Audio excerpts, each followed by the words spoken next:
আমি অজিন্তা মন্দিৰৰ তৰফৰ পৰা আশীৰ্বাদ তেওঁক প্ৰদান কৰিছোঁ। তেওঁ অনাগত ভৱিষ্যতত তেওঁৰ ৰাজনৈতিক জীৱন তৰফৰ পৰা কামনা কৰিছোঁ। ইয়াৰ বিধিবদ্ধ আমাৰ মাজত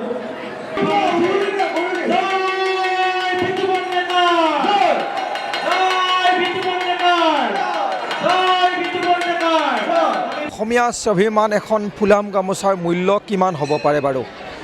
মঙলদৈ অৰ্জুনতলৰ শ্ৰী শ্ৰী বিষ্ণু মন্দিৰৰ এই বিশেষ সভাত এখন গামোচাৰ মূল্য 2,45,001 টকা মূল্যত আচলতে ক্ৰয় কৰা হৈছে।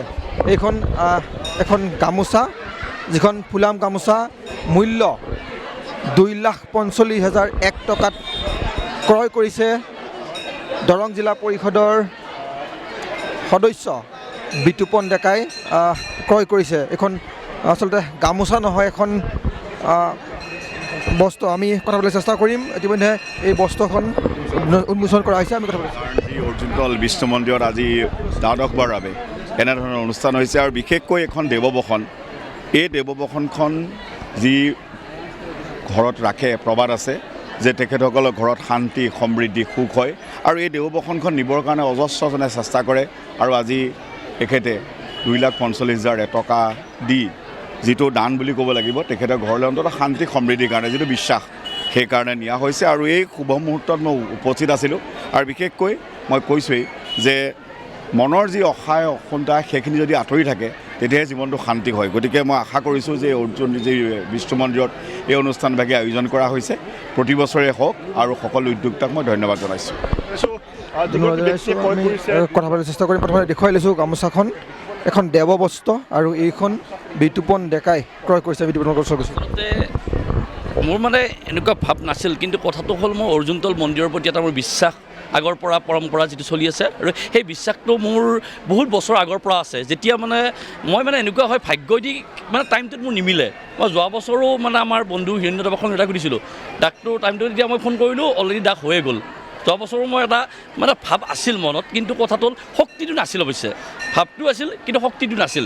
অৱশ্যে যেতিয়া বুঢ়াগোসাঁই যাব লাগিব, যাৰ যেতিয়া সময়, মোৰ ঘৰত হয়তো যাৱাৰ সময় এই সময়টোৱে আছিল। আৰু সেই বিশ্বাসটো আৰোগ্য কৰি আচলতে মই বহুত টকা পইচাৰ মানুহ নহয়, আপোনালোকে জানে। মই সৰুৰ পৰা জীৱন সংঘাত কৰি ডাঙৰ দীঘল হোৱা মানুহ, গতিকে সকলোৱে মোৰ কথা জানে। কিন্তু যিটো আপোনালোকৰ এটা প্ৰবাদ, মোৰ বিশ্বাস, মোৰ ঘৰত এটা শালগ্ৰাম গোসাঁই আছে। গতিকে শালগ্ৰাম গোসাঁই আছে যেতিয়া মোৰ এটা বৰ ইচ্ছা আছিল এই শালগ্ৰাম গোসাঁইৰ লগত আমাৰ অৰ্জুনতল বুঢ়াগোসাঁই দেৱবস্ত্ৰখন এটা ৰাখক। গতিকে ভাবিছিলোঁ প্ৰথম আহি কি মই সুধিছোঁ, আচলতে মোৰ হাতত ইমান পইচাও নাই জমা, কিন্তু পইচাটো একেলগে দিব লাগিব নে কি কৰিব লাগিব। মই মাজত যেতিয়া ডাক হৈ আছিল তেতিয়া মই আমাৰ মন্দিৰ পৰিচালনা সমিতিৰ সম্পাদকক সুধিছিলোঁ, কাৰণ এতিয়া এই মুহূৰ্তত যদি দিব লগা হয় তেতিয়াহ'লে মই অপাৰকান লগে লগে দিয়াটো অসুবিধা। কিন্তু যেতিয়া ক'লে এবছৰৰ ভিতৰতে বা তাৰ আগতে দিব, তেতিয়াহ'লে মই ভাবিলোঁ যে তেতিয়াহ'লে মই যেনেকৈ নহওক এইখিনি পাৰিম আৰু। গতিকে এটা ইচ্ছা আছিল আৰু গতিকে সেই বস্ত্ৰখনৰ কাৰণে আচলতে এবাৰ ভাবিছিলোঁ যে গতিকে কথাটো হ'ল আমাৰ সন্মানীয় মোৰ যিহেতু গোলাপ শৰ্মা দাদাই যিহেতু ডাকটো মাৰি আছে, কাৰণ তেখেতৰ এটা ইচ্ছা হয়। আমি দেখুৱাইছোঁ এখন আচলতে এখন গামোচা নহয়, এখন দেৱবস্ত্ৰ। আৰু এই দেৱবস্ত্ৰখন ডাকযোগে আচলতে ক্ৰয় কৰিলে বিতুপন ডেকাই। আৰু প্ৰথমতে প্ৰায় 15,000 টকাৰ পৰা দৰ উঠিছিল আৰু ক্ৰমাৎ এই ডাক গৈ অৱশেষত 2,45,001 টকা দৰত ইতিমধ্যে বিতুপন ডেকাই ক্ৰয় কৰিছে। মন্দিৰ পৰিচালনা সমিতিৰ বিষয়ববীয়া আছে, আমি কথা পাতিবলৈ চেষ্টা কৰিম তেওঁলোকৰ সৈতে। প্ৰথমে দেখুৱাইছোঁ এইখন এখন গামোচা নহয়, এখন দেৱবস্ত্ৰ। আৰু দাহী অৰ্জুনতলৰ শ্ৰী শ্ৰী বিষ্ণু মন্দিৰৰ প্ৰতি বছৰৰ দৰে এই বছৰ ডাক হৈছিল আৰু এই ডাগত প্ৰথমতে 16,000 টকাৰ পৰা দৰ উঠিছিল আৰু অৱশেষত 2,45,000 টকাত ক্ৰয় কৰিছে বিতুপন ডেকাই। হোৱা বিশ্বাস কৰিব নোৱাৰা এটা কথা, হয়, গামোচাৰ মূল্য 2,45,000 টকাত ক্ৰয় কৰিছে।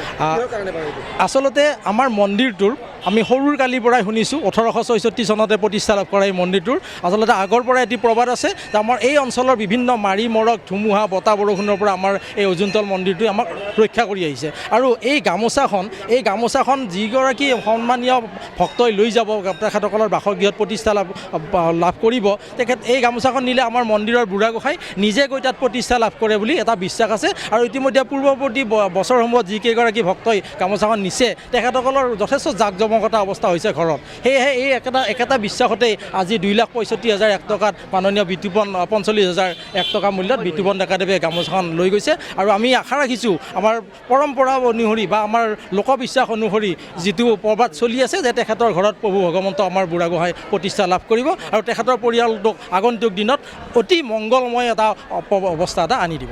জনবিশ্বাস আছে এই মন্দিৰটোৰ পৰা এই দেৱৰ বস্তুখন যদি ক্ৰয় কৰি নিয়া হয় তেতিয়াহ'লে আচলতে পৰিয়ালটোৰ সুখ শান্তি সমৃদ্ধি হয় যি বিশ্বাস আছে এই বিশ্বাস অনুসৰি আজি যি নিলাম হৈছিল এই নিলামত 2,45,001 টকা দৰত বিতুপন ডেকাই ক্ৰয় কৰিছে এইখন দেৱৰ বস্তু আৰু যাক লৈ অধীৰ আগ্ৰহেৰে বাট চাই আছিল গাঁওবাসীয়ে। আপুনি বিচৰা বাতৰি পাব কেৱল নিউজ 18 এপত। নিউজ 18 এপ ডাউনলোড কৰিবলৈ স্কেন কৰক এই QR কোড। গুগল প্লে ষ্টৰতো পাব এই নিউজ 18 এপ।